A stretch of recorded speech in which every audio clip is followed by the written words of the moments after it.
Fala galera, tranquilão? Aqui é o Neto e esse é o Networkcast. Aqui a gente conversa sobre eventos, empreendedorismo, lifestyle, com gente que agrega e com gente que entrega. Meu convidado de hoje, para minha felicidade, é o Leonardo Ferreira, mais conhecido como Léo do Grupo Pleno. Tudo bem, Léo? Bem, Netão, como é que você tá? Prazer enorme, obrigado pelo convite.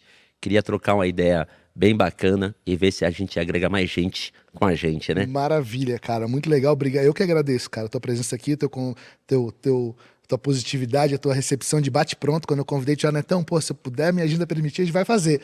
E aí estamos aqui, cara. Vou ler o breve currículo aqui, né? O Léo é CEO do Grupo Pleno, foi ambulante, office boy, cinegrafista, carregador de equipamentos, autodidata, tem conhecimento técnico aprofundado em tecnologia de imagem e LED e chegou até mesmo a fundar uma empresa de painel de LED na China. Cara, de tudo isso que a gente falou aqui, eu não posso deixar de te perguntar como foi essa história, né, de ter uma fábrica de LED na China, cara. Vamos lá, Netão, só para você entender um pouquinho sobre a fábrica de LED na China. Eu vou para a China em 2008, tá bom? Vou para uma feira de LED, realmente. Quando eu entro naquela feira e eu olho para tudo aquilo de tecnologia, eu me apaixono pelo LED, porque eu já era apaixonado pelo audiovisual. Fabricando os LEDs de 2008 até 2010, eu venho tendo muito problema, porque o LED era uma coisa muito nova. Sim. E a tecnologia de CMD ainda tinha alguns problemas de encapsulamento.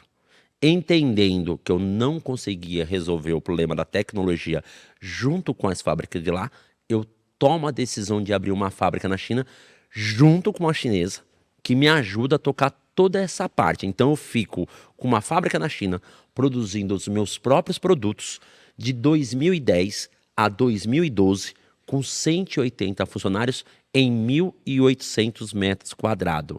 Isso me levou para outro conhecimento, isso me levou para outro nível com o LED, porque a gente vai para o lado mais profundo do LED, que é sair somente das imagens, entender seus chips, entender seus drive, entender seus cartões, entender suas receiver.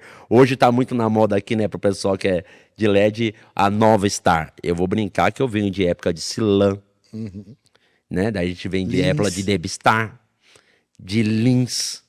Quer dizer, hoje a nova se estabilizou. Então, quer dizer, o mercado de LED não era tão estabilizado assim. Sim, não, perfeito, cara. E assim, vou te falar que deveria ser um desafio gigantesco naquela época tu já tentares atuar nesse mercado, porque realmente é novo para todo mundo. Naquela época estava recém começando. Eu queria te perguntar, em que momento tu já vinha do audiovisual das televisões? O nosso background ele é muito parecido, né? Somos ex-cinegrafistas. Exato. E ali, primeira atuação, das primeiras atuações que eu tive foi fazendo filmagem ali para a TV Med. Foi ali que eu entendi o que era o mercado de eventos e foi ali que eu comecei então a verificar que eu poderia alocar equipamentos como projetores, televisões, e tu também vem desse background, né? É engraçado, né? Então, que você está falando aqui de TV Med, vem exatamente aqui na minha memória agora a cabeça da TV Med. Por quê? Você era TV Med aonde, só para mim poder Em entender? Floripa, lá no sul. Você fazia TV Med em Eu Floripa. prestava serviço quando tinha um congresso médico lá em Floripa. Eu era o cinegrafista que contratava a minha equipe e botava para fazer Meu, filmagem com pra eles. certeza a gente deve ter se encontrado em Floripa e não tem como. Porque, na verdade, eu também trabalhei para TV Med, eu não sei se você sabe. Cara, que coincidência, que coincidência. E só fui Pô. parar na TV Med por causa do meu irmão coreano. Eu tenho um irmão que é coreano, tá? Aham. E esse meu irmão era casado, a irmã dele era casada com o Luiz Paulo da TV Med. Caramba. O Luiz Paulo da TV Med me arruma emprego de office boy lá. É assim que eu vou parar na TV Med primeiro. Caramba. Eles davam curso de cinegrafista. Sim. E era à noite o curso. Aham. Eu não podia fazer o curso. Porque, na verdade, eu acho que ele pagava um dinheirinho pro curso do pessoal que tinha que ir, também pagava alimentação. Mas eu, como office boy que queria crescer, eu falei assim, pô, posso fazer o curso? Não, porque eu não vou pagar nada pra você. Eu falei, não, mas eu não quero que você me pague nada. Eu só quero fazer o curso de cinegrafista. Posso ou não? Ele falou, não, então você faz. Não tem problema nenhum. Eu começo a fazer curso de cinegrafista. Caramba, cara, que... Vou aprendendo, aprendendo e aprendendo. Sabe o que eu percebi? A falta de comprometimento das pessoas.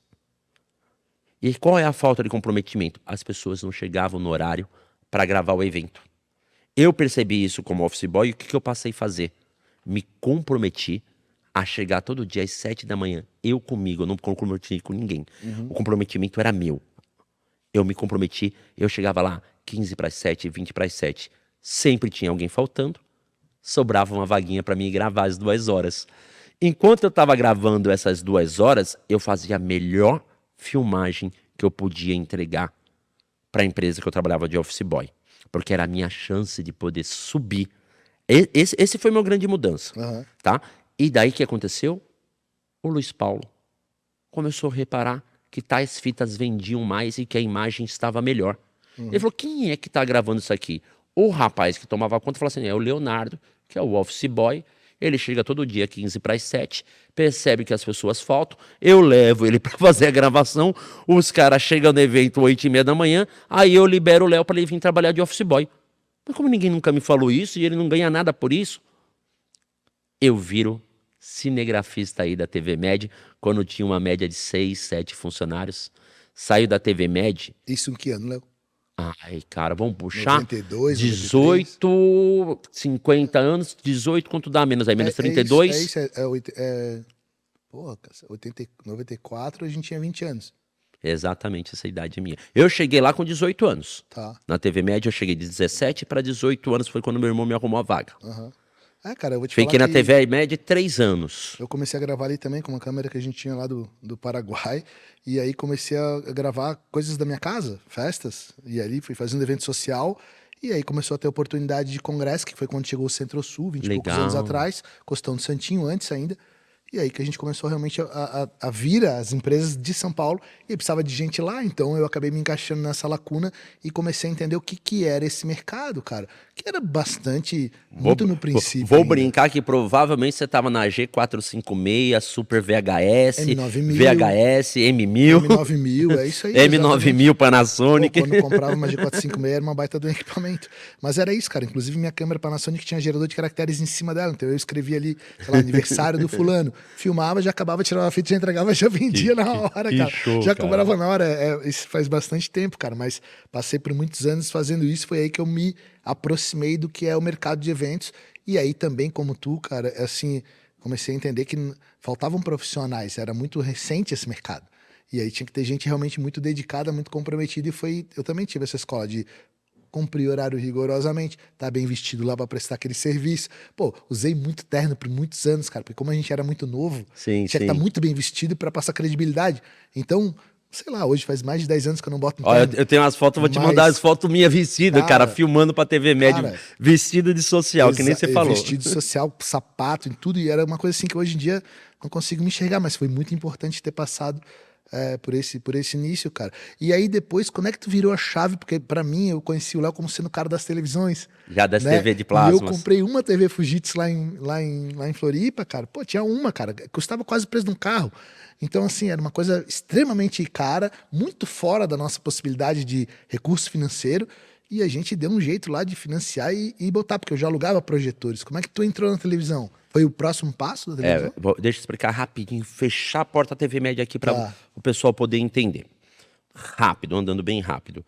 Na TV Média, 6, 7 funcionários, me torno encarregado da TV Média, treinava mais de 50 pessoas, porque eu comecei a passar a dar o curso de cinegrafista, eu sou o cara sempre que eu acho do ganha-ganha, sabe? Você tá ganhando, eu já tô ganhando meu salário, ele tá bom, não dá pra mim ganhar mais. Foi que nem você falou, TV Média alugava sua câmera, alugava seu tripé, alugava suas coisas, e ela também alugava em São Paulo porque faltava material. Eu pego meu dinheiro e faço investimento em câmera e tripé. Os amigos em volta saem fazendo a fofoca que eu ia virar concorrente. Pra onde eu fui? Pro olho da rua. Entendi. Aí fui parar no olho da rua, eu não queria ter ido embora. Aí o Luiz Paulo me manda embora e eu não entendi porque ele me manda embora. Ele falou, não, você pode ir embora. Eu falei, esse cara acordou meio enjoado hoje, vou deixar ele acalmar, fecha a porta, continuo trabalhando, porque, tipo, fingi que eu não entendi que foi mandado embora. Chegou no final do dia, ele falou, Leonardo, você não entendeu? Eu falei, entendi o quê, Luiz Paulo? Eu acabei de voltar de férias, tá tudo bem. Não, eu te mandei embora, mas você mandou embora por quê? Não, você sabe que eu te mandei. Não, eu não sei. Botei a mão na porta e falou, vai viver de transmissão. Eu falei, agora eu entendi. Você tá falando das câmeras, dos tripé que eu te comprei, que eu quero te alugar, mano. Meu salário aqui é sensacional, por que não sei o que mais? Foi mandado embora sem direito à reclamação. Foi isso bem, né? Danado. Vou pro mundo, aí eu tenho que virar um pouquinho concorrente dele, gosta ou não, mas ele me ensinou uma coisa muito importante na concorrência. Ele cuidava do mercado dele com unhas e dentes. Para mim conseguir crescer no mercado dele, eu não consegui crescer no mercado dele. A forma de eu concorrer com ele era filmar cirurgias. Eu filmava muito cirurgia. Não sei se você filmou cirurgia lá no Sul. Filmou? Muita transmissão de hospital via micro-ondas. Isso, via eu filmava. satélite. Pensa cortar a cabeça, abrir. Sim, A gente vê tudo sim, aquilo. Tinha que ter estômago sim. também quando novinho, Tinha tá? que ter, cara, tinha que ser meio médico, né? Exato. Era Isso me difícil. dá um certo volume de dinheiro. Aí eu me junto com uma pessoa nessa sociedade. Nossa sociedade não começa a dar muito certa, de alguma forma, porque eram dinheiros diferentes. Esposa minha fica grávida. O que eu faço? Desisto de novo da empresa. Volto lá para morar na periferia. Lá eu pego a minha câmera e tripé, começo a fazer freelance para um monte de outras empresas que existiam no mercado. Sim. Porra, mano, eles amam o meu serviço. Eu olho a TV. Quando eu vi a TV de plasma, que era 42 polegadas, Sim. todo mundo tinha uma TV de tubo em casa de alta profundidade. Eu olhava para aquela televisão e falava assim, meu amigo, isso vai mudar o mercado. Isso aqui vai mudar tudo. E daí eu vou lá e falo para minhas amigas, pô, vocês vão comprar? Não vão comprar? Eu falo, Léo, quem tem hoje é uma empresa Chase, tem 6, Tela Mágica tem 1, a gente vai comprar 1. E quem me apoiou foi as meninas. Me falou assim, eu aproveitava o mercado, hein? Comprava 1. Vendi meu carro, que não era meu, já era da minha esposa, que emprestou a carta de consórcio para comprar o carro. Peguei o dinheiro emprestado do meu sogro, peguei o dinheiro que eu tinha e comprei a primeira TV de plasma, cara. Isso, lembra quando, mano, né? Cara, a TV eu paguei 35 mil, 21 empresa abri, 3 anos eu tentei 24. Nós estamos falando aí praticamente de 24, 25 anos eu devia ter. 25 menos 25 de novo, matemática pra gente sempre poder usar. 2000, ali por 2000. Entendeu? Eu penso, porque a empresa foi aberta em 96, mas é mesmo, na TV 2000. É por aí. 2000, porque- porque foi quando eu entro na TV. Sim. Aí levo essa TV para casa. Minha esposa olha uma TV daquele tamanho, de 42 polegadas. E minha esposa sempre foi muito, assim, meio raçabiosa. Ela não acredita muito nas coisas. Ela falou assim, é com isso aí que você vai ganhar dinheiro? Aí eu falei para ela assim, ó, se nós vamos ganhar dinheiro com isso, eu não sei. Mas que a gente tem a melhor TV do Brasil, isso eu garanto que a gente tem. Dentro da comunidade, então, aí piorou. Não, e é isso, cara. E na verdade, assim, quando eu também consegui comprar ali por 2000 e pouquinho, 2002, 2003, cara, que foi essa Fujitsu, eu não me esqueço, foi uma revolução, cara. Uma locação daquilo era muito mais do que uma atividade minha como cinegrafista, por exemplo. E era um investimento muito pesado. Não, Uma responsabilidade muito grande fazer um investimento daquele parcelado para poder pagar, para poder ver como é que era. Eu lembro que eu chamei o Leonardo lá do Centro-Sul, falei, olha só, essa televisão aqui nesse stand aqui é minha. Cara, era um orgulho, assim, uma coisa absurda, porque era muito fora da nossa percepção de realidade, como tu falou, televisões de tubo, de repente tinha uma televisão fininha dessa, que hoje todo mundo Ó, tem em casa. você entender que para mim conseguir começar a alugar minha televisão, eu fui para os pavilhões de exposições de São Paulo. Lá no Centro-Sul era menor, certo? Sim, O bem seu menor. espaço. Então era mais fácil de você chegar, talvez no cara do Centro-Sul. Eu entro nos pavilhões de exposições de São Paulo Expo, que era Imigrantes, Sim. a AMB, Sim. Center Norte, mas ainda usava muito nos hotéis. Transamérica, Sheraton Mufahed. Eu vou nesses pavilhões e fico falando pros caras assim, ó, meu, quer alugar minha TV? Quer me alugar minha TV? Quer alugar minha TV? Porra, eu era novinho. Sim. 25. O cara olhar pra minha cara e falar assim, 35 mil reais. Era muito dinheiro. Aham. Eu falava, você tem televisão? Coisa nenhuma. Aí eu achei um cara que me deu a oportunidade. Ele falou assim, ó, se a TV é sua, a gente paga R$ 1.200 de aluguel nessa TV. O Se você dia- deixar uma semana parada no meu galpão, eu vou alugar de você porque eu vou acreditar que a TV é sua. Assim eu comecei o aluguel da minha TV. Deixei numa semana parada na empresa, no Quem que era a galpão do empresa? cara, Quem era? Cenário 2. Ah, Ele, muito amigo, mano. Ele até hoje Legal. trabalha com a gente. Legal. Meu, a gente cresceu muito, então é difícil de eu falar, porque eu teria até que lembrar ele, se você estiver ouvindo aí, ó, liga pra mim, porque às vezes você continua trabalhando lá no nosso grupo, são 500 colaboradores, e às vezes eu não lembro de todo mundo, tá? Mas de você eu não esqueci de jeito nenhum. Foi minha primeira oportunidade, viu, gente? legal, cara. Legal essa história, porque realmente tem que começar por algum lugar e realmente também em Floripa não tinha, cara, ninguém tinha. A gente foi o primeiro a alugar projetor, primeiro a fazer as filmagens e o primeiro a alocar as TVs. Então foi aí que foi indo sempre essa questão até mesmo de dar mais importância para a imagem do que para o resto, né? É bem isso, bem isso. Então, A gente cara, vem da sempre- imagem, né? A gente acaba não vindo de som ou de luz, a gente é pessoas de imagem. São- Cinegrafista, a TV, projeção é imagem o tempo todo. São caminhos diferentes, né, cara? Cada um Mas, trilhou um mas é caminho. engraçado que... Mas o nosso caminho é muito parecido. Temos 50 anos, Isso. começamos da mesma maneira, e seguimos, né, até hoje, e temos uma amizade muito legal de muitos anos, e que eu te confesso até hoje, cara, eu que tô em São Paulo, assim, o meu estar em São Paulo tem muita influência tua, assim, no sentido de visionário, de desbravar novos mercados e de poder fazer com competência, né, cara, seu trabalho seja onde for, que ele seja necessário, e é isso, cara, e uma vez eu lembro que eu falei pra ti assim, porra, ô Léo, pô, São Paulo tá um pouco receoso, muito grande, e ele falou, então, é uma marginal que vai, uma que vem e toca ficha. E Bora. daí, cara, hoje em dia eu enxergo assim também, sabe? Mas no princípio era um pouco. O cara vem de uma cidade pequena, é diferente, né, cara? É bem diferente, né? Porque quando você chega em São Paulo, realmente ela é muito grande. Quando Aham. a gente fala de uma marginal simples que vai e que vem, nós só esquecemos de falar pra você quantas saídas ela tem à direita e à esquerda e todas as suas verticais que elas vão abrindo, né? Aham, Mas se eu não falo isso pra você, eu acho que talvez você fica lá parado com todo esse medo. Então, quer dizer, ficava o que eu tentei fazer com você simplificar. foi simplificar É. e dizer pra você, por que não está aqui? Aham. Do mesmo jeito que eu saí de São Paulo e fui estar lá em Florianópolis, Claro, né? claro. Primeira pessoa a Cara, procurar para mim poder crescer em Florianópolis foi você. Por sim, coincidência sim. foi assim, né? Então, vamos junto, não vamos junto? Léo, eu tô bem, não Aham, precisa, vou tocar aham. aqui, não quero muito essa parte, já tô crescendo nessa outra parte. Meu, super natural. Super legal. A concorrência não tem que ser sinônimo de briga. A concorrência tem que ser sinônimo de troca e de crescimento. As Claro. pessoas olham como concorrente. Uhum. Eu olho como inspiração. Sim. Quando eu vejo um concorrente meu, o que que eu penso? Porra, cara, ele faz um negócio melhor que eu. Eu tenho que fazer. Eu posso, eu sou capaz. Então, para mim, ele é um estímulo. E outra, eu quero me aproximar do que ele faz para poder acelerar o meu processo de aprendizado. Claro. Então, eu procuro o meu concorrente, sim, aonde ele faz melhor que eu. E quero que meus concorrentes me procurem Sim. aonde talvez eu faça melhor que ele. Esse é o crescimento. Ô, Léo, eu acho que nessa área que a gente atua, todo mundo é um pouco autodidata, cara.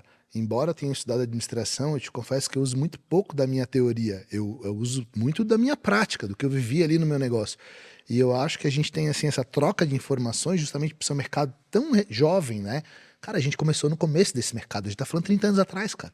Exato. Então é pouco tempo, bicho. É pouco tempo. Então, assim, quando a gente troca e faz esse bate-bola, que eu e tu fazemos muito, e quando eu vim pra cá, na pandemia, que eu tive que montar 4 estúdios simultâneos aqui pra atender a OLX, o Grupo Zap ali com Conecta Mob, foi tu que foi lá pessoalmente me levar uma X2 pra processar, porque eu não tinha todo o processamento. Então, assim, eu acho que esse tipo de compartilhamento, cara, quando você compartilha conhecimento, você multiplica o aprendizado. Com certeza. E você vai expandindo isso. Com certeza. Então, bicho, eu acho que a gente sempre foi de um raciocínio muito, muito similar, assim, no sentido de começar de maneira muito simples, ali fazendo, né, indo dando certo e fazendo um tijolinho de cada vez, indo pra frente, cara, e aí acaba sendo legal ter um cara pra se espelhar como tu. Pra mim é muito importante, cara, poder falar isso pra ti aqui assim, porra, legal pra caramba, como é que o Léo faria? Ah, e às vezes eu não sei como fazer, eu te ligo. Léo, como é que toca uma filial? Ah, o filial eu toco mais ou menos assim, pá, pá, pum, pum. Eu falei, pô, legal, tem coisas aí que me servem, tem uma coisa que não serve. E sempre vai ser assim, né, cara?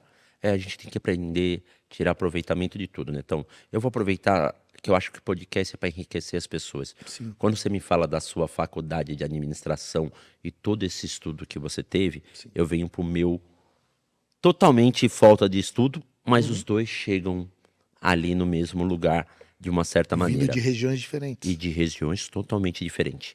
Então eu vou resumir para você que está aí do outro lado olhando para mim na câmera, tá bom? Pensa numa coisa bem simples quando a gente falar de administração, que é bem complexo, né? É simples do modo de falar. Na hora de você estudar é algo muito complexo, tá bom? Então não leve para a simplicidade da maneira que eu estou falando, mas pense na matemática assim, ó, mais e menos. Nesse mundo nosso, nessa matemática, foi feito para dar mais. Se der menos, tá errado. É ponto final. Como assim? Deu menos. Procure todos os mais que você está gastando. Tire aquilo que não for necessário. E se sobrar mais, as coisas começam a andar. Quer ver outro passo? Quando a gente fala de abrir filiais e abrir outras empresas, aí você começa de novo com mais e menos. Tem que continuar dando mais. Aí você vai pegar 2 mais, tá bom? Que a gente aprende matemática de dividir depois. Somos 2 mais. Se você dividir e dar igual, já tá num ponto bom, não tá ruim. O certo seria dividir e dar mais. É para isso que foi feita matemática, para dar mais. Não é assim que eu acho que é assim na administração? Cara, tem que ser, a coisa tem que ser positiva. E às vezes eu vejo muitas pessoas querendo muita visibilidade, muita teoria, muita mágica, mas que a conta às vezes não fecha. Então, cara, o objetivo é. O que me importa realmente hoje, quando se faz negócio, é o que sobra, cara. Até porque a gente é um reinvestidor frequente e recorrente, e a nossa tecnologia, ela deprecia muito rápido, ela estraga muito rápido, né? Não é fácil tocar um negócio como que a gente toca, cara, e eu entendo a necessidade de realmente positivar o tempo todo, né, cara? Acho que a conta tem que fazer fechar. Eu tava vendo aqui, Léo, assim, tu, nessa área na parte prática, assim, né, cara? Em todos os eventos que tu já realizou, teve alguma solução que foi escalada, que tu repercutiu como marca registrada, alguma coisa que te catapultou pra puta, a partir dali eu deslanchei, alguma coisa nesse Vamos lá. segmento? Por exemplo, o que fez eu sempre deslanchar? Vamos pegar o plasma. Quando eu entro nele, tá todo mundo amarrado ainda no tal do VGA, que era a tela 800 por 600. Uhum. Eu fui para tecnologia, que eu saí do VGA e fui o Super VGA, que era 1024 por 768, e já fui parar nas TV de 1280 por 760, que é HD. Sim. Que isso fazia muita Que já era um diferença. produto. Na hora que mudava para as emissoras, estavam todo mundo mudando de emissora. Isso me levou para um outro patamar. Segundo outro patamar, enxergar coisas que ninguém quer enxergar. Quando eu olhei para as telas, que eu entendi que dava para ficar sem borda, eu não pensei duas vezes. Fui parar na China e trouxe os vídeo de plasma, Sim. fabricante Orion, que eu naveguei quase 5, 6 anos sozinho, porque ninguém tinha coragem de comprar as telas, Borda porque o infinita. custo era muito caro dela, $5.000 cada tela Sim, dessa. sim. E a gente acaba navegando muito tempo sozinho nisso. Sim. Aí a outra coisa que faz de novo eu mudar. Quando tem a fábrica de LED na China, eu passo a desenvolver LED que ninguém tinha, que é o tal do LED flexível e LED de quina viva, que praticamente nós estamos falando que está dentro do nosso mercado hoje, aqui no Brasil, uns 4 anos no máximo. É. Eu já tenho esse produto faz quase 10 anos. E por que eu consegui segurar esse produto tanto tempo? De um certo modo, quando você faz desenho na China de produtos específicos assim, tem uma patente que é registrada. Quem registrou foi a fábrica que era parceira minha. Então ela não era permitida vender no Brasil esse tipo de produto. Flexível, quina viva, porque eu estava no desenvolvimento junto do produto. Claro. Então eu sou aquela pessoa apaixonado pelo desenvolvimento. E o desenvolvimento sempre me leva para outro patamar e me garante um tempo de mercado. Mas também eu penso muito nesse custo-benefício que a gente brincou, sabe, mais e menos. Se eu ficar cobrando muito mais do meu cliente, ele não vai ficar comigo. Então o custo-benefício que me leva na China fazer a compra dos produtos faz com que eu consiga vender por menos para meus clientes. E é o que faz a gente manter isso na frente. Então, quando você falar de mercadorias exclusivas, a gente faz muito isso. E estamos mudando o mercado novamente com o do LED, viu? Não, eu acho que tu sempre fosse um visionário nisso. E isso aí tu acaba navegando no oceano azul, né? Onde tem uma demanda, uma necessidade de um produto que tu mesmo criou a necessidade e que tu tem para ofertar aquela solução. Então acaba que muita gente acaba ficando de fora por não conseguir ter a mesma possibilidade de entregar o mesmo com a qualidade que tem teus produtos e produtos que são disruptivos, que são inovadores. Pô, ter quina de LED há 10 anos atrás era algo bastante... Hoje é muito comum, mas antigamente não era. A própria flexível também é um produto que, né, hoje em dia é muito frequente, mas antigamente não era. Então, cara, muito estratégico e muito interessante tu ter essa visão a longo prazo, né? Eu acho que toda empresa, na verdade, elas esquecem da parte mais estratégica que tem. E todas as grandes empresas que estão aí no mercado só me provam uma coisa quando eu viajo, essa quantidade que eu viajo lá fora, tá? São 5 feiras internacionais para poder buscar tecnologia, mais 2 minha vez por China. Então são 7 viagens internacionais que eu faço. Quando eu olho para todas as empresas, o que eu mais vejo nela é esse laboratório chamado desenvolvimento. Que é o que muda realmente o patamar da gente, né? Então, para todas elas, que fica bem claro para mim assim, se a sua empresa não ganhar dinheiro o suficiente para ter uma área de desenvolvimento e de criação para te levar para momentos diferentes, talvez sua empresa nunca seja diferente de ninguém. Ela seja igual a de todo mundo. Eu sou uma pessoa bem disruptiva, eu gosto desse negócio diferente, dessa coisa chamada contemporâneo, né? E eu aprendi essas palavras esse dia, tá, né? Então, Tá por bom. isso que eu tô usando ela, eu não tenho conhecimento dessa palavra, não. Ah, A pessoa perguntou pra mim, Leonardo, você é moderno ou contemporâneo? E eu todo bonitão, falei, eu sou moderno, mano, você é louco? Ela falou, Leonardo, tem certeza, mano? Você é tão disruptivo, você é um cara que inventa tantas coisas. Eu falei, não é isso que é moderno? Ela falou, não, isso é contemporâneo. Eu falei, então eu acabei de aprender, vou usar num podcast. Obrigado por me permitir usar, obrigado pelo conhecimento. mas é isso. Contemporâneo é o que eu sou 100%, viu, Netão? Não, mas é isso, cara. Acho que o nosso papel aqui é aprender frequentemente e ir pra cima, cara. E passar pros outros, Claro, né? você- Muita gente talvez não sabe, Sim. então é legal o pessoal saber o que, que ele é, se ele é moderno ou contemporâneo. Cara, eu queria saber assim, Léo, dentro desse mercado, né, cara, dentro do teu conhecimento, o que é o futuro do evento, cara, em especial o corporativo? Qual que é a tecnologia do futuro nessa área que tu acha que assim, vai despontar, vai nesse caminho? O que tu estás enxergando aí, justamente por essa questão de ser tão visionário? Ó, quando você vai pra isso, eu vou tentar te mostrar depois quando eu sair daqui, Aham. que é o que entendo que vai acontecer nos eventos corporativos. A gente está trazendo agora uma startup chinesa que são dentro desses óculos de imersões, porque quando você pega todo aquele pessoal e você leva para um evento corporativo, o que você quer fazer com aquela pessoa? Imergir ela para dentro de algo aonde ela entenda e possa vender depois. Uhum. O que a gente está trazendo desses óculos, ele te leva para um mundo que você não tem noção. Quando você entrar nele, pensa num cenário de 10 por 10, 15 por 15 metros, eu acho que eu nem conseguiria explicar, mas o cara vai conseguir visitar a fábrica, ver a linha de produção, Sim. entender o produto, assistir um pitch de negócio de duas pessoas dentro desse mundo virtual, um que dá certo, outro que dá errado. Eu acho que na hora que a gente juntar esses óculos dentro desse mundo corporativo, mas toda a criação de som, luz e LED em time code, que hoje vem mudando o mercado, você deve saber bastante disso, que você faz bastante time code, e é um exemplo de time code para mim, tá? Eu fui vendo vocês fazendo, falei, a gente tem que fazer lá, não tem jeito. Claro. E hoje a gente usa o time code e fala assim, meu, quanto emerge isso? Diz para mim. Claro, que bom que a gente também serve de inspiração, assim, de referência, porque a gente se empenha para fazer um trabalho. Só que, cara, no mercado é que, por exemplo, sendo do Sul, ainda as coisas são mais lentas do que aqui, né? Aqui já era uma coisa frequente há muito tempo, então a gente vai se ajustando, se adaptando e tentando replicar empresas que também nos inspiram aqui, né? Legal. Acho que o caminho é um pouco esse, assim. Hoje, com essas 7 filiais que tem espalhadas pelo Brasil, qual a tua área de abrangência, né? Em que cidades, estados, tu acha que tem potencial para descentralizar um pouco mais os grandes eventos de São Paulo? Tu acha que isso é uma frequência? Estás enxergando que eventos daqui às vezes saem, depois retornam? Como tá isso, assim? O que leva a gente para 7 estados, a gente tem uma conta de 14, tá? Sim. Primeiro uma conta maluca lá em 2008, com uma empresa chamada Bintencourt, que ela é uma empresa de fazer realmente franquias. Sim. Quando ela fez o estudo de franquias para o Grupo Pleno, eu vou brincar que eu tinha medo de ficar falando a verdade, então você me desculpa aí, tá, Bintencourt, se vocês estiverem ouvindo. Eles precisavam pegar muita informação para saber da empresa. Sim. E eu fui dando, eu falei assim, opa, mas se eu der toda a informação pro cara, o cara vai saber de todo o meu negócio, ele vai multiplicar meu negócio, eu não vou deixar. Então eu meio que omiti muitas informações. Tá. Omitindo muitas informações, saiu um negócio escrito bom e não foi ótimo, então não tinha por que virar franquia.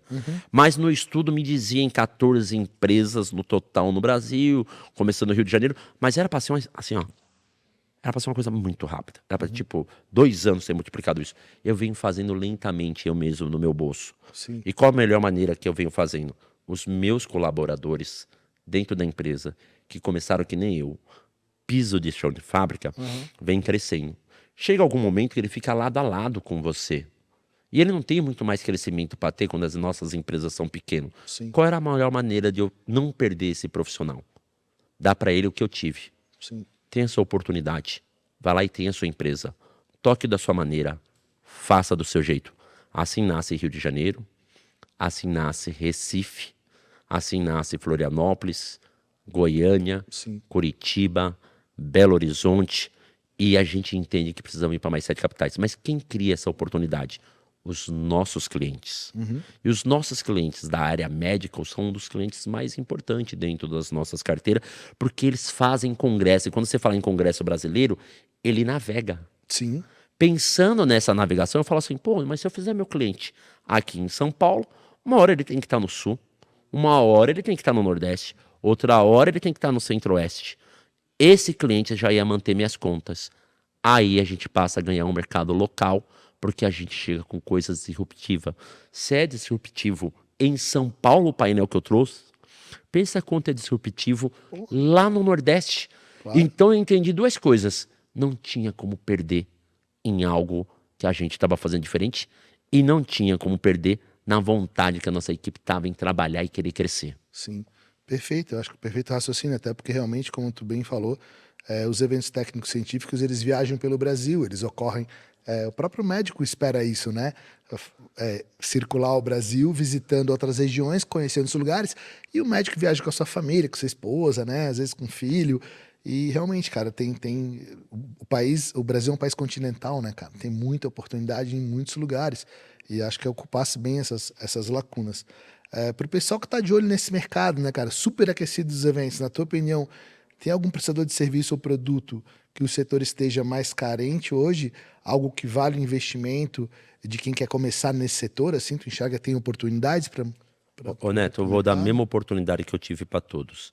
O que foi minha oportunidade na TV Med? Primeiro, para quem não tem dinheiro, foi minha mão de obra. Foi o comprometimento meu, trabalhando dia, sem hora, sem noite, sábado e domingo, Sim. porque eu era apaixonado pelo que eu fazia. E essa minha mão de obra foi treinar mais mão de obra. Então eu tinha uma equipe de trabalho que eu entregava. Eu não tinha equipamento, Sim. mas eu entregava uma equipe de trabalho. Então, para quem quer começar nessa área, o que você indica, Léo? Primeiro, vem trabalhar na área. Primeiro, vem trabalhar na área. Dê seu tempo para aprendizado. Porque hoje as pessoas querem ganhar dinheiro assim, ó, do dia para noite. Sim. Não existe isso. Sim. Dê seu tempo de aprendizado. E se puder formar pessoas, o que mais falta na nossa área é mão de obra. E o que mais a gente tem na comunidade é mão de obra, porque eu sou de comunidade, né? Sim. Então, para você que quer vir para a área, traga a sua equipe. Traga a sua mão de obra. Especialize ela. Você vai ganhar dinheiro. Depois você vem para a área de investimento com material, porque também sempre falta material. Claro. Por mais que tenha, né, Léo? Sempre tem demanda. Exato. Né? Então, para você que é operacional do setor de eventos, põe isso na sua cabeça, para de reclamar e cria oportunidades para você. Sim. Eu vejo assim que eu acho que principalmente pós-pandemia, a falta de mão de obra especializada, ela sempre teve, né, cara? Mas pós-pandemia é ainda maior, porque muita gente saiu do mercado, acabou mudando de área. Acho que eventos também, Léo, por muito tempo, foi visto como um bico, né, cara? Vou fazer aquilo ali até que eu arrume um trabalho, um emprego. E hoje não, cara. Hoje tem um mercado consolidado, um mercado onde as pessoas são bem remuneradas e existe muita oportunidade, né? Eu acho que a pandemia veio, Netão, para mudar a nossa cabeça de empresas de áudio e vídeo. Na verdade, a gente se punha e se posicionava assim. Quando a pandemia chegou, mostrou qual era o tamanho desse setor de entretenimento geral. Qual era o tamanho da área de show business, qual era o tamanho de eventos sociais, qual era o tamanho de feiras e negócios, Sim. qual era o tamanho desses eventos corporativos. Aí nós passamos a nos entender o quão grande a gente era. Eu acho que a gente se punha como pequeno. Sim. E hoje nós entendemos o quão grande a gente é. Aí tem uma outra coisa que a gente vai ter que aprender, que é o que eu falo. Parar de reclamar. Parar de ficar falando que falta mão de obra. Parar de ficar falando que os impostos são caros. Parar de ficar reclamando e assumir esse problema como nosso. Uma vez que a gente aprender a assumir o problema como nosso, o problema que era grande, ele se torna pequeno quando você faz isso. Sim. E você entendendo isso, aí você é capaz de poder mudar o mercado. Hoje o Grupo Pleno, por exemplo, lá a gente tem o Capacita Pleno, que a gente fez logo após a pandemia, buscando aí 6 pessoas dentro da comunidade, para poder trazer depois pessoas da comunidade para treinar. Então o que a gente trouxe foi associações Sim. das comunidades e capacitamos essas pessoas e fornecemos essa mão de obra para todo o mercado como um projeto para ficar como legado. Sim. Depois nós fomos para o Senai. E o Senai hoje, lá no Tatuapé, a gente formou professores docentes para poderem dar aula para os meninos à noite, para a gente poder buscar essas pessoas também e poder usar e também poder mandar para o mercado. Se a gente pensar nisso, é fácil. Tudo que a gente aprendeu de estudo que a gente tem hoje foi a indústria que criou um dia. Sim. Ia faltar mão de obra para todo mundo. A indústria entendeu isso, fez o quê? Nos deu os colégios. Está na hora do setor de eventos abraçar isso entender, mudar o mercado e fazer com que o governo comece a formar. Mas para isso, eu entendo que alguém do setor de eventos precisa estar dentro do governo. Uhum. Eu acho que é um caminho, cara. Eu acho que é uma iniciativa muito legal da tua parte fazer isso, porque onde todo mundo tá reclamando, tá correndo atrás, não tá achando gente, tu tá capacitando gente. E acho que é oportunidade para quem também consegue ter um emprego, né? Porque eu não fui um bom aluno na escola, assim. Eu fui Que eu acho que nenhum péssimo. foi, tá? Eu Nenhum foi, eu nenhum foi. reprovei no primeiro grau, reprovei no segundo, acabei me formando no supletivo nos dois, cara, primeiro e segundo grau. Então, assim, nunca tive muita vontade de estudar assim, mas sempre tive vontade de querer aprender as coisas, de querer fazer as coisas, de iniciativa. E a minha mãe falava muito para mim assim: olha, desse jeito você não vai dar em nada na vida. Você vai trabalhar na construção civil, vai fazer alguma coisa aí. Sim. Na época ainda existia cobrador de ônibus. Eu falava, você vai dar o máximo cobrador de ônibus. Eu falava, não, tranquilo, vamos lá, vamos nessa. Aí eu só sei que, cara, eu acho que assim, tu ter boa vontade, tu ter principalmente comprometimento, que tu citasse algumas vezes aqui, eu acho que é fundamental para quem quer chegar a algum lugar, né? Então, você me trazendo a palavra de novo como comprometimento, eu vou brincar duas coisas que eu fiz na minha vida e daí eu vou voltar um passo muito rápido para trás, só para as pessoas entenderem o quão grande eu consegui chegar. Sim. E quão grande, não importa quanto tenha maior que eu não tô nem ligando, porque Sim. para quem vem, que nem eu vim, por exemplo, eu sou criado em creche, no meio de 20 crianças, aí sem pai, sem mãe, mas teve uma coisa que eu tive na creche que foi fundamental, que a pessoa que eu chamo de vó Carmen fez para mim. Essa senhora tem uma história chamada 60 Filhos de Vó Carmen. As crianças vão indo embora, as crianças vão voltando, mas acaba ficando os 4, até por isso que eu tenho um irmão coreano, né? Eu sou um dos adotivos dentro dessa creche, muito rápido. Sim. Eu me comprometi de quando eu estava na creche, que eu ia ser feliz. Não importava se eu tinha mãe, se eu não tinha mãe, que eu deixava. Mas quem me ajudou nesse comprometimento? Vó Carmen, que me deu uma oportunidade de poder chamar os filhos dela de pai, de tio, e eu aprender a ser criada ali dentro como uma família. Isso fez muita, mas muita diferença para mim. Em algum momento, vó Carmen parte, eu vou morar com o seu filho, de quem eu chamo de pai. Ele cuida de mim durante 4, 5 anos. Em algum momento, nesse meu comprometimento, ele também deixa eu ir embora. Eu vou parar lá em Guaianazes. Em Guaianazes eu vou morar com meus tios de sangue realmente. Eu estava sempre comprometido com quem? Comigo. Mas o meu comprometimento qual que era?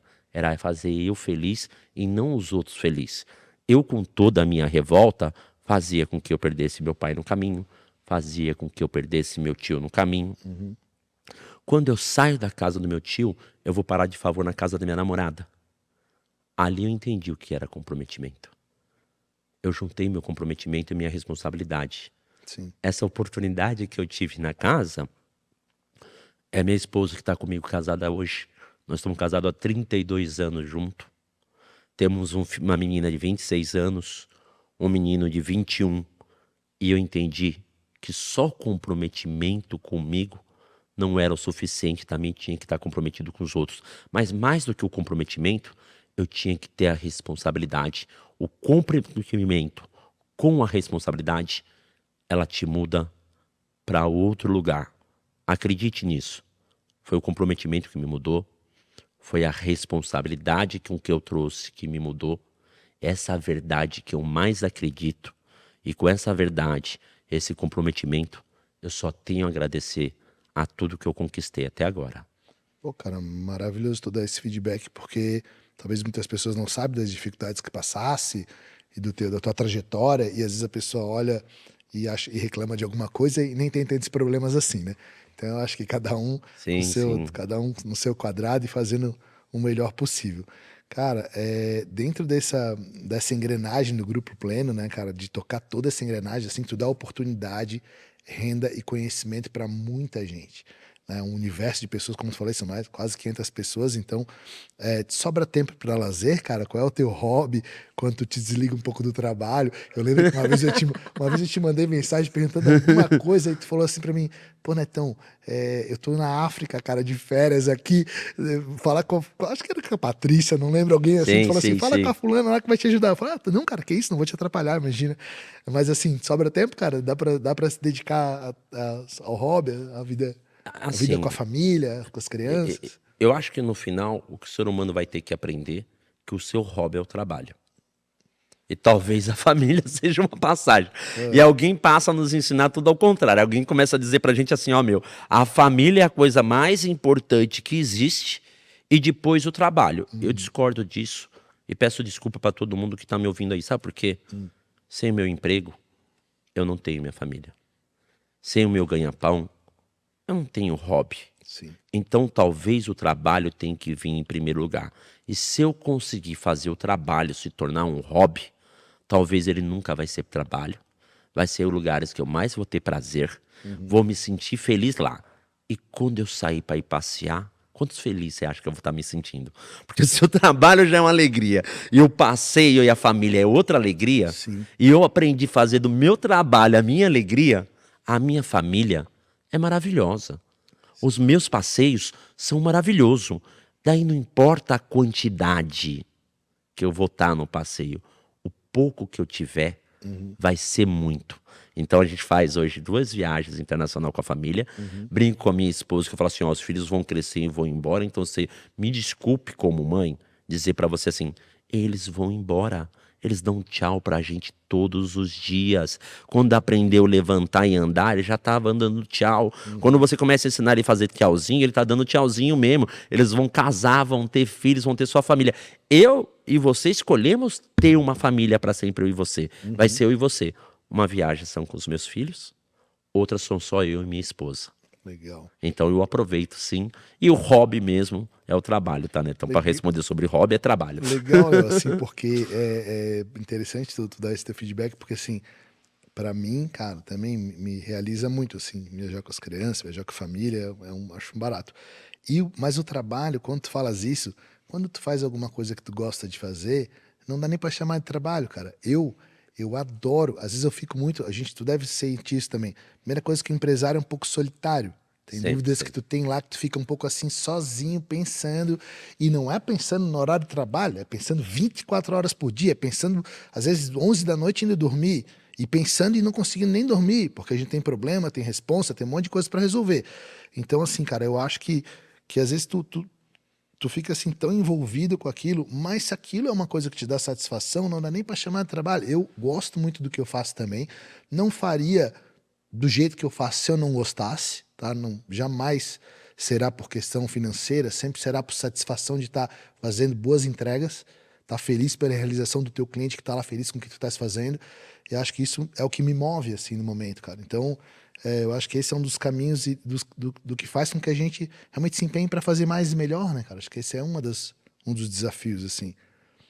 E acredito que a gente tenha que sempre estar ali, cara, tentando buscar fazer o nosso melhor, com a equipe motivada, com o pessoal empenhado, porque eu gosto de estar nos eventos, cara. Para mim não é o meu papel só estar no administrativo Sim, lá, sim, dentro, sim. atrás de uma mesa, esse não é o meu perfil, sabe, cara? Eu gosto de ir a campo, de ver o que está acontecendo, de viajar para visitar a tecnologia. Eu também já vou para a China desde 2010, sei como você está viajando e está observando o que se faz em outras culturas, ver se aquilo se encaixa no que a gente tem aqui. Pô, a gente mora num país como o Brasil, que é um país continental, como eu já falei, mas é um país, cara, que tem várias diferenças culturais.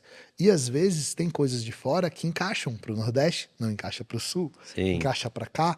Pô, stands que eu vejo tu executando aqui nas feiras, principalmente em São Paulo, onde eu tô agora, cara, são projetos maravilhosos, são Sim, sim. casas, são moradias, são projetos de, sei lá, quantos metros quadrados, 300 metros quadrados, às vezes tem stands gigantescos, cara, que é feito tudo ali montado em 3 dias, uma feira de 3 se desmonta no sexto dia, né, cara? É uma loucura essa vida que a gente leva, né? Exatamente. Esse mundo de feira é assim, né? A gente tem 2 dias de montagem, 3 dias de evento, um para desmontagem. É mais ou menos o prazo que dura.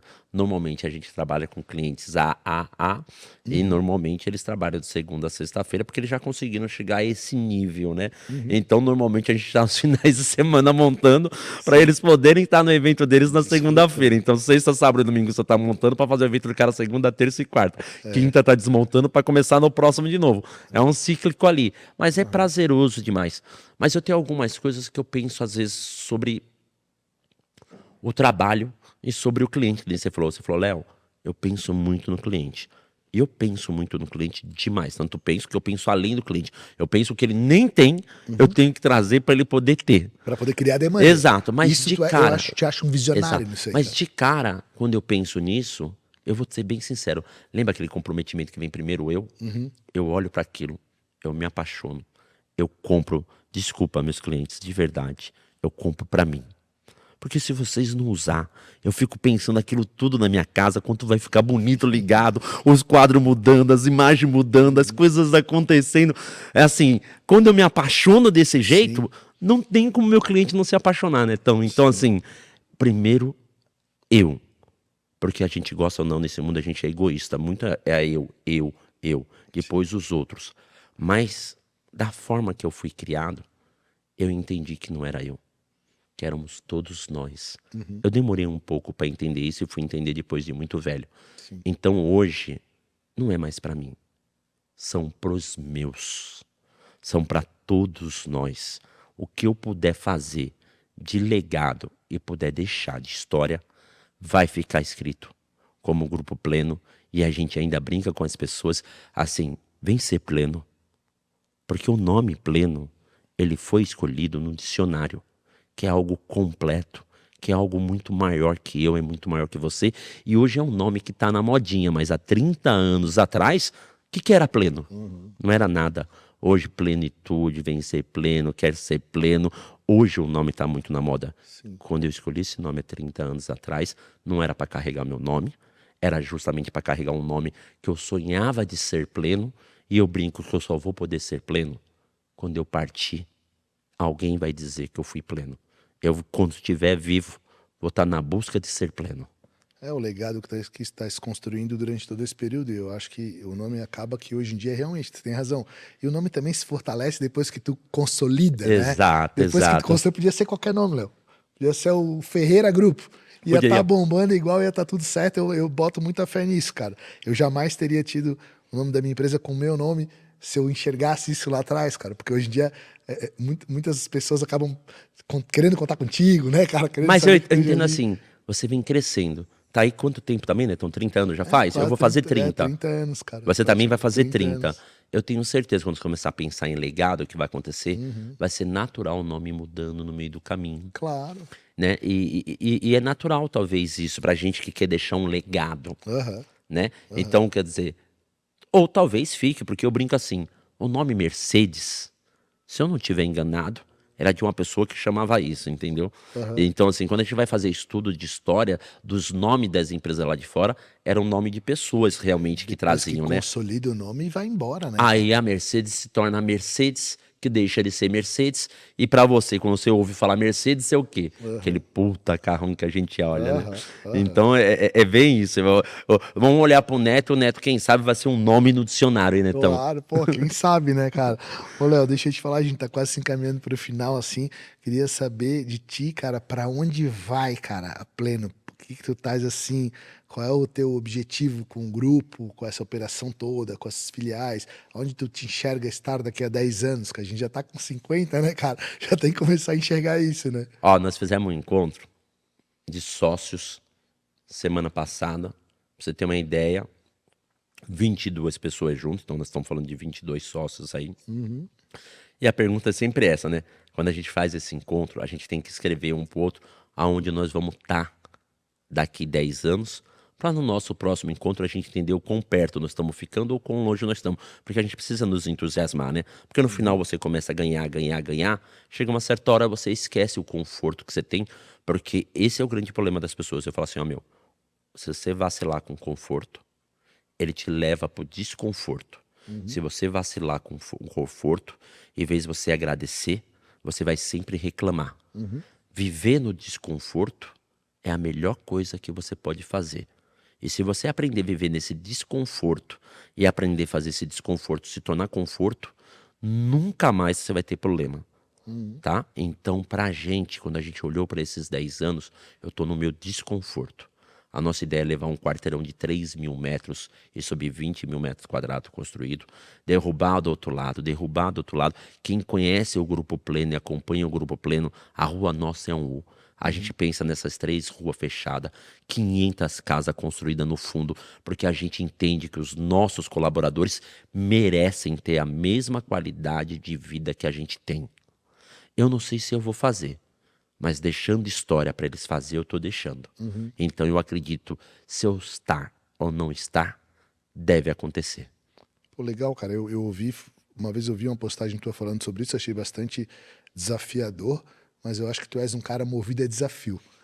Né? E eu acho que tens tudo para conseguir os teus objetivos, alcançar teus objetivos, e eu acredito, cara, eu às vezes, lá em Floripa a gente tem muito isso, assim, quando uma pessoa, na questão de RH mesmo ali, né, meio autodidata, quando a gente via que a pessoa morava assim a mais de meia hora da nossa empresa, a gente acabava assim, poxa, não sei se vai dar certo, vai ser muito, muito trabalhoso para a pessoa vir para cá, mas cara, aqui em São Paulo eu vejo as pessoas indo 2 horas, cara, e é normal, é a coisa mais normal. Eu para vir para cá é 1 hora e pouco, então assim, Sim, eu acho que, cara, aqui a coisa muda um pouco, tu enxerga com outro olhar, né?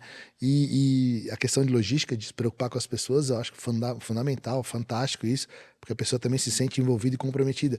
E eu acho que tu conseguisse construir muito bem essa questão da família pleno. Tu és um cara agregador, que abraça, que leva junto, que qualifica, que dá oportunidade. E eu acho que o grande segredo tá aí, cara. eu acho que o grande segredo tá como eu fui criado. A gente só pode repetir aquilo que aconteceu na sua vida. Então o Léo não é de mentira. O Léo é de verdade, né? O Sim. Léo é aquele cara que foi agregado no meio de 20 crianças dentro de uma creche. Aquela pessoa replicou tudo aquilo e eu só posso replicar aquilo que ela deixou pra mim. Você faz naturalmente, você repete. Eu digo muito para as pessoas assim, ó, o exemplo arrasta.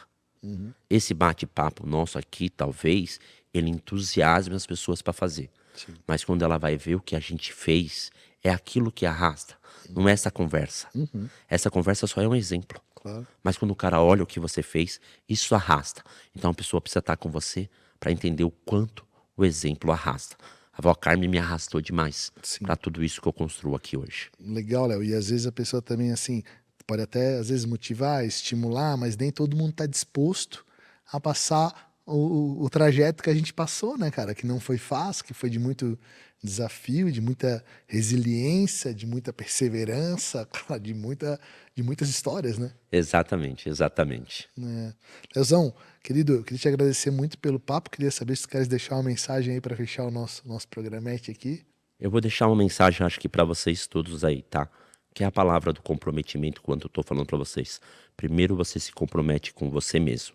Primeiro você sonha sozinho com você mesmo. Mas lembre sempre de uma coisa: o sonho que se sonha sozinho é só um sonho. O sonho que se sonha junto é uma realidade. Eu sonho com muita gente hoje. Maravilha, Léo. Brigadão. Conversei aqui com o Leonardo Ferreira, um amigo, né? Para quem sabe aí, é o Léo da Pleno. Para quem está no meio de eventos, talvez pode até não conhecer o Léo, mas a Pleno a pessoa conhece. Então, assim, é um barato, cara, ter batido esse papo contigo. Eu te agradeço muito pela essa oportunidade. Te agradeço por me receber tão bem em São Paulo. Te agradeço por ter me procurado em Floripa quando fosse para lá. E saibas que a recíproca, ela é verdadeira. O que eu puder te ajudar, sempre serás ajudado por mim. E eu acredito que vice-versa, né, cara? É o que vem acontecendo. Obrigado, Netão. Gratidão, viu? Maravilha, irmão. Obrigadão mesmo. Vamos em frente aí, tá? Tamo junto. Valeu.